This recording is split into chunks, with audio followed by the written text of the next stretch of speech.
నా పేరు సి గురుశేఖర్, చేతివృత్తిదారుల సమన్వయ కమిటీ కర్నూలు జిల్లా కన్వీనర్ని.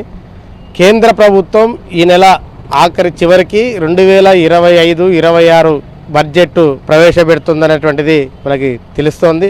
అయితే కేంద్ర ప్రభుత్వం ఏదైతే ఈ బంగారు మామూలుగా సామాన్యమైనటువంటి వ్యక్తి ఎవరైనా కానీ పెళ్లిళ్ళు జరగాల, శుభకార్యాలు జరగాలంటే పెళ్లి కానుకల్లో బంగారు ఒక ప్రధానంగా వస్తువుగా మారిపోయింది.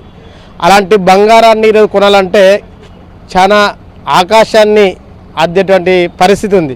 కాబట్టి సామాన్య మానవునికి బంగారు అందుబాటులోకి రావాలంటే కేంద్ర ప్రభుత్వం వేసేటువంటి సుంకాన్ని తగ్గించాలి. కేంద్రం జిఎస్టీ బంగారు పైన కూడా జిఎస్టీని తొలగించాలనేటువంటిది నేను కోరుతా ఉన్నాను. అదేవిధంగా కేంద్ర ప్రభుత్వం 2023 సంవత్సరంలో పిఎం విశ్వకర్మ కౌశల్య యోజన పథకాన్ని ఈ దేశంలో ఉన్నటువంటి 18 రకాల వృత్తుల మీద ఆధారపడి జీవించేటువంటి వాళ్ళకి ఈ స్కీమ్ని ప్రవేశపెట్టింది. అయితే 2023 ఎన్నికలు ముందు ఎన్నికల కోడ్ వల్ల ఆగిపోయిన ఎన్నికల తర్వాత చాలామంది దరఖాస్తు చేసుకున్నారు.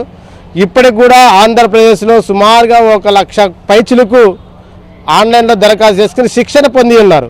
అంటే ఈ శిక్షణ పొందినటువంటి సమయంలో కేంద్ర ప్రభుత్వం వాళ్ళకి వేతనం రోజువారీగా 8 రోజులకి 500 రూపాయల టైఫండ్ భోజనం వసతి కల్పిస్తాను.